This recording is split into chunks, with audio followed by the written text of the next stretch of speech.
यहाँ पे बारबेक्यू किया जा रहा है ऑक्टोपस को। So good morning everyone and welcome back to the channel. तो this is my day 3 in Bangkok. तो अभी सुबह सुबह सो के उठा हूँ मैं और अभी नहाया हुआ नहीं है, बस फ्रेश होके ब्रश करके आया हूँ यहाँ पे कॉफ़ी वॉफ़ी पीने। क्यूट सा बढ़िया सा कैफ़े है। तो आज का दिन हमने यहाँ पे सिर्फ खाने पीने के लिए रखा है और कुछ एक चीज़ भी देखेंगे, दिमाग में है, अगर मन हो गया तो उसको भी कवर करेंगे। तो यहाँ के स्ट्रीट फूड के बारे में मैंने काफ़ी सुन रखा है, खास करके यहाँ पे नॉनवेज चीज़, नॉनवेज यहाँ पे बहुत लोग खाते हैं और नॉनवेज चीज़ें बहुत ज़्यादा मिलती हैं और नॉनवेज मेरा फेवरेट भी है। तो मैं बहुत सारी चीज़ें ट्राई करने वाला हूँ और इसके अलावा अगर कुछ रह जाता है तो हमारे पास एक दिन और है, क्योंकि हमारी जो फ्लाइट है, जब हम थाईलैंड से इंडिया के लिए जा रहे होंगे तो हमारे पास एक दिन का टाइम और बैंकॉक में, क्योंकि हमारी फ्लाइट यहीं से है। तो ये है 100 का नोट। ले खापुम खाप खापुम खाप खापुम खाप।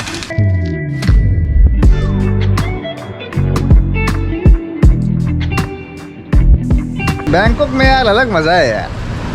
सारी गलियां बदनाम नहीं होती, कुछ बहुत खूबसूरत भी है। हाँ, तो आइए और एक्सप्लोर कीजिए। तो Bangkok city is such a beautiful city. अगर आप रुकोगे तो आपको बहुत कुछ समझ में आएगा और थोड़ा अच्छे से रिसर्च करोगे तो समझ आएगा कि भाई यहाँ पे क्या क्या है घूमने के लिए। और सुखमवित जो है वो बहुत बड़ा एरिया है। तो अभी हम जहाँ पे स्टे कर रहे हैं वो नाना प्लाजा के पास है और यहाँ पे बढ़िया जगह है ये स्टे के लिए। बहुत सारे होटल्स भी हैं यहाँ पे, आप कहीं भी स्टे कर सकते हो। और थाईलैंड में हॉस्टल्स भी बहुत ज़्यादा हैं, बहुत सारे। खाओसन रोड पे भी आपको बहुत हॉस्टल मिलेंगे, जो आपने फर्स्ट बैंकॉक की वीडियो में देखा होगा। थाईलैंड के बजट के ऊपर तो मैं तभी बात कर पाऊँगा कि जब ये मेरी पूरी ट्रिप ख़त्म हो जाएगी, तभी मैं आपको कुछ बता पाऊँगा। तो उसके लिए मैं एक वीडियो बनाऊँगा अलग से। यहाँ पे अगर आपने सुना होगा कि 30-35 हज़ार में लोग घूम के चले जाते हैं, तो उसमें आपको हॉस्टल में स्टे करना होगा और बहुत ही बजट का ध्यान रख के चलना पड़ेगा आपको। लाइक अगर आप होटल में रुकते हो, बढ़िया बढ़िया कैफ़ेज़, बढ़िया बढ़िया रेस्टोरेंट में जाते हो, बार्स में जाते हो, फिर तो आप कहाँ 35,000 में ये कवर कर पाओगे। तो आपको लाख रुपए चाहिए। हाँ, फिर तो आप बजट जो है वो डबल कर लो। इसके बारे में खैर मैं बाद में बात करूँगा, जब ये पूरी ट्रिप मेरी ख़त्म हो जाएगी। उसके बाद मैं एक बजट को लेके पूरी वीडियो बनाऊँगा और उसमें आपको थोड़े टिप्स बताऊँगा मैं कि कैसे कैसे क्या कर सकते हो, और मतलब बजट का ध्यान रखते हुए कैसे आप बहुत अच्छे से घूम सकते हो थाईलैंड। दिल्ली में ही आप चाहो तो एक दिन में 1 लाख रुपए खर्च हो जाए। दिल्ली वाला आ गया। ओके, आपका यूट्यूब चैनल है? या ट्रैवल विद सौरभ। कितने सब्सक्राइबर है अभी 20,000। Okay, thank you. तो भाई साहब भी दिल्ली से ही मिल गए हमारे को। हम यहाँ से निकल चुके हैं। यहाँ से हम इधर बोल्ट बुक करेंगे या कैब, लेट्स सी। उसके बाद हम जाएंगे जहाँ हमें जाना है। हाँ, दोनों ब्लॉग्स में मैंने मसाज की बात नहीं की है, तो इसमें मैं आपको बता दूं कि यहाँ पे थाईलैंड जो है मसाज, अपने मसाज के लिए बहुत फेमस है। तो यहाँ पे थाई मसाज में, तो यहाँ पे फुट मसाज, थाई मसाज, बहुत सारे मसाज हैं, आप जो चाहे ले सकते हैं। जो फुट मसाज, जो मतलब लाइक खाओसन रोड पे अगर आप जाओगे तो वहाँ पे थोड़ा सा सस्ता है। अभी हम जिस एरिया में है सुखमवित, यहाँ पे थोड़ा सा महंगा है। लाइक डिफरेंट प्लेसेस पे डिफरेंट प्राइस हो सकते हैं, डिपेंड्स। लाइक अभी हम जहाँ पे हैं यहाँ पे 300 बात, 500 बात ऐसे है। खाओसन रोड पे हमने देखा था 200-300 था। तो हमने तो मसाज वसाज नहीं लिया है। अगर हम लेंगे भी तो फुट मसाज लेंगे। 12 से 3 ही थोड़ी सी गर्मी हो रही है, बाकी तो वेदर ठीक है यार घूमने के लिए। बेस्ट टाइम यार नवंबर से लेके मार्च तक का रहेगा।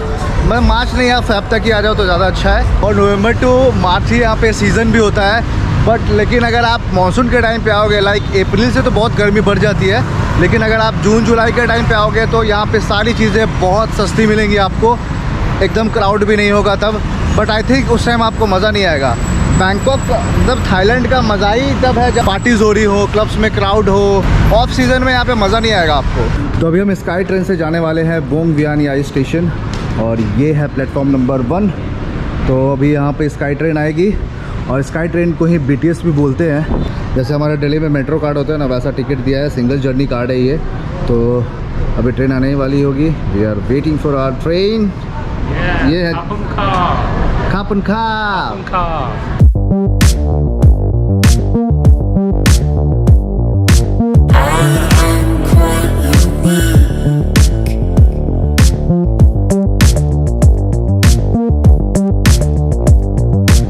Right now we are at Chinatown और यहाँ पे हम आए हैं स्ट्रीट फूड एक्सप्लोर करने। जगह जो है स्ट्रीट फूड हेवन है। यहाँ पे स्ट्रीट फूड के आपको बहुत सारे ऑप्शंस मिल जाएंगे, इसलिए भी हम आए हैं। So let's explore China town. और ये देखो कितनी प्यारी सी गली है। यहाँ पे लाइन से स्ट्रीट फूड्स के स्टॉल्स हैं। पता नहीं ये देख के हंस रही है, इसको समझ में आ नहीं रहा है, पता नहीं क्या है ये। What is this? पता नहीं क्या है ये, उसको बता ही नहीं पाई कि क्या है वो, ना मुझे समझ आया। चलिए आगे देखते हैं, आगे ट्राई करते हैं। आई थिंक ये पोक है, बाकी यहाँ तो अभी तक तो ऐसी कोई चीज़ दिख नहीं रही है कि मैं ट्राई कर सकूँ। लेट्स सी, कुछ भी समझ नहीं आ रहा है कि यहाँ पे क्या ट्राई करना चाहिए। चिकन विकन दिखेगा, चिकन के अलावा डक वक खा सकते हैं अपन, लेकिन ये पोक वोक थोड़ी खाएंगे यार।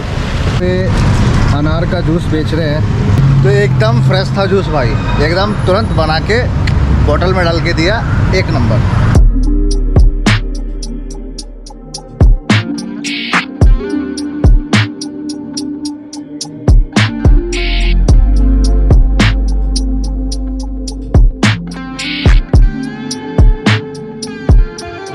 यहाँ मिल रहा है मोमो, लेकिन यहाँ पे मोमो में क्या डाल के देंगे पता नहीं है।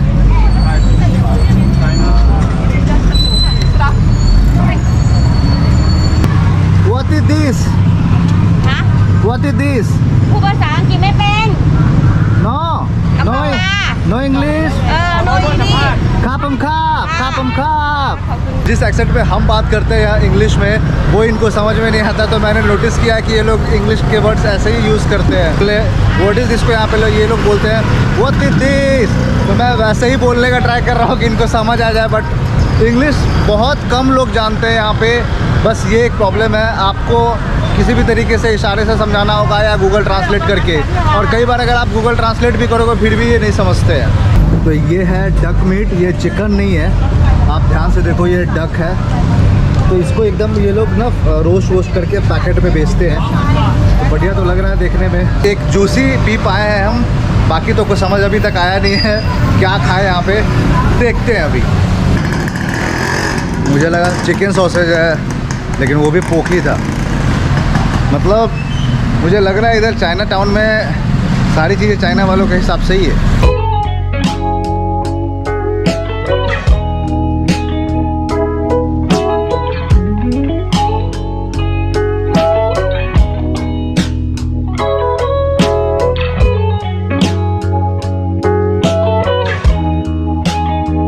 इधर हमें हमारे लायक कुछ मिला नहीं है, तो एक बार अनार का जूस पिया है।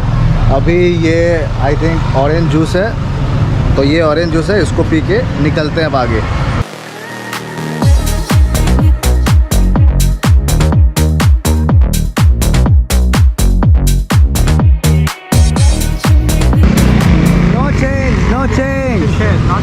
नो चेंज 140 बात, नो चेंज।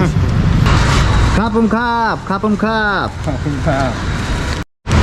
तो यहाँ पे बारबेक्यू किया जा रहा है ऑक्टोपस को, ये देखो, तो ये है ऑक्टोपस, और ये या तो पोक सॉसेज, ये व्हाट इज दिस? पोक, और ये है चिकन सॉसेज। तो यार मेरा ऑक्टोपस खाने का तो बहुत मन है, खास करके मैं ऐसी कोई भी चीज़ देखता हूँ ना बारबेक्यू होते हुए, तो मेरा मन होता है कि खा लूँ उसको, लेकिन ऑक्टोपस तो मैं नहीं खाऊंगा। तो चाइना टाउन के बाद अब मैं आ गया हूँ सोई काउबॉय। ये जो आपको स्ट्रीट दिख रही है सोई काउबॉय है। तो भैया फ़िलहाल हम दिन में ही आ गए हैं ये जगह को एक्सप्लोर करने के लिए, क्योंकि हमने ऑलरेडी बहुत नाइट लाइफ वगैरह देख ली है, तो सोचा कि सोई काउबॉय का दिन में कैसा माहौल होता है। और मेरे दिमाग में ये भी था कि चाइना टाउन में हमें कुछ अच्छा समझ में नहीं आया खाने पीने को, तो यहाँ पर समझ आ जाएगा, लेकिन यहाँ पर आते ही सबसे पहले देखा है मैंने ऑक्टोपस। तो चाइना टाउन में तो कुछ समझ में आया नहीं है, उधर सब चाइना वालों के लिए ही था, सारा माल उधर चाइना के लिए था। तो उसके बाद हम सोई काउबॉय गए, उसके बाद अभी हम नाना प्लाजा गए, जहाँ पे हम स्टे कर रहे हैं। और यहाँ पे हमने, और ये जो आपको पीछे दिख रहा है तंदूरी फ्लेम, यहाँ पे हमने, ये इंडियन रेस्टोरेंट है, तो यहाँ पे अभी हमने मस्त लंच किया। और थाईलैंड में इंडियन फूड इतना अच्छा मिल जाएगा मैंने एक्सपेक्ट नहीं किया था। तो अगर आप नाना प्लाजा आ रहे हो, अगर बैंकॉक आए हो तो नाना प्लाजा तो आओगे ही, तो वहाँ पे सोई 4 में ये तंदूरी फ्लेम रेस्टोरेंट है। और ये भाई जो आपको दिख रहा है, ये भाई इसी रेस्टोरेंट में काम करता है बर्मा से। ये भाई भी इसी रेस्टोरेंट में काम करता है, और ये भाई पाकिस्तान से है। तो आज जहाँ चाइना टाउन में हम गए थे स्ट्रीट फूड ट्राई करने, वहाँ पे तो खैर स्ट्रीट फूड हमें समझ में नहीं आया, क्योंकि वहाँ पे पूरा एकदम चाइना डेडिकेटेड स्ट्रीट फूड्स थे जो कि चाइना में मिलते हैं भाई। तो वो तो हमारे को समझ में नहीं आया और देख के डर ही गए थे, हमने डर के मारे भी कुछ ट्राई नहीं किया। इवन चिकन समझ में भी आ रहा तो हमने ट्राई नहीं किया बैंकॉक में। उसके अलावा आप कहीं भी बैंकॉक में स्ट्रीट फूड ट्राई करना चाहते हो आप कर सकते हो, बट थोड़ा सा केयरफुल रहना, पूछ लेना बार बार, 2 बार 4 बार कंफर्म हो लेना उनसे कि यहाँ पे जो आप पैसा खर्च कर रहे हो इस बात का ध्यान रखना कि आप उसको थाई बात में खर्च कर रहे हो, इंडियन रुपये में नहीं। क्योंकि अगर आप यहाँ पे 10 बात की अगर एक पानी की बोतल भी लेते हो तो इंडियन करेंसी में वो 25 रुपीज़ की हो जाती है। तो इस बात का ध्यान रखना कि आप यहाँ पे पैसे जो करना आप आउट ऑफ बजट चले जाओगे। और उसके बाद मैं आपको बता दूं कि यहाँ पे जो थाई करेंसी है सिर्फ वही चलती है, कि कोई करेंसी ये लोग एक्सेप्ट नहीं करते हैं। तो जैसे कि हमने क्या किया था कि हमने 13,000 बात रखा हुआ था, के अलावा $1,000 रखे थे साथ में, और उसी को हम एक्सचेंज करा रहे हैं। यहाँ पे मेरे पास नियो का ग्लोबल फॉरेक्स कार्ड भी है, उसमें भी मैंने पैसे रखे हुए हैं। अगर ज़रूरत पड़ती है तो मैं उससे कभी भी विड्रॉ कर सकता हूँ। वर्ल्ड वाइड उसे यूज़ कर सकते हो और उसके लिए आपको कोई भी ट्रांजैक्शन फ़ी नहीं देना पड़ता है। तो नियो ग्लोबल कार्ड के लिए एक सिंपल सा प्रोसेस है कि आप एक एप्लीकेशन डाउनलोड करो, सारी चीज़ें सारी डिटेल्स उसमें डाल के पैसे ऐड करो और कार्ड ऑर्डर कर लो। पूरे वर्ल्ड वाइड आप कहीं भी ट्रैवल करने के लिए उसको यूज़ कर सकते हो। तो लाउंज एक्सेस वगैरह, अनलिमिटेड ट्रांजेक्शन सब उसमें फ्री है, मतलब बिना किसी चार्ज के। तो आप वो भी अपने साथ कैरी कर सकते हो। बाकी बैंकॉक जो है यार बहुत ही ब्यूटीफुल सिटी है, तो यहाँ पे आपको कम से कम 2 से 3 दिन देना चाहिए। तो आज हमारा तीसरा दिन था, आज रात को यहाँ से हम फुकेत निकल जाएंगे। और ये मेरी थाईलैंड सीरीज़ की तीसरी ब्लॉग थी एंड आई होप कि आपको थाईलैंड सीरीज़ पसंद आ रही होगी। तो आप पूरी सीरीज़ को फॉलो करो। बाय द वे अगर मैं कोई इन्फॉर्मेशन इसमें मिस करता हूँ तो मैं आगे किसी आने वाले ब्लॉग में वो बता दूंगा, या तो फिर डिस्क्रिप्शन बॉक्स में डाल दूंगा। तो आई होप कि आपको ब्लॉग पसंद आ रही होगी। अगर पसंद आ रही है तो बस like, comment, share, subscribe. So see you guys in next vlog. Till then goodbye, take care, be happy, stay safe and keep travelling always.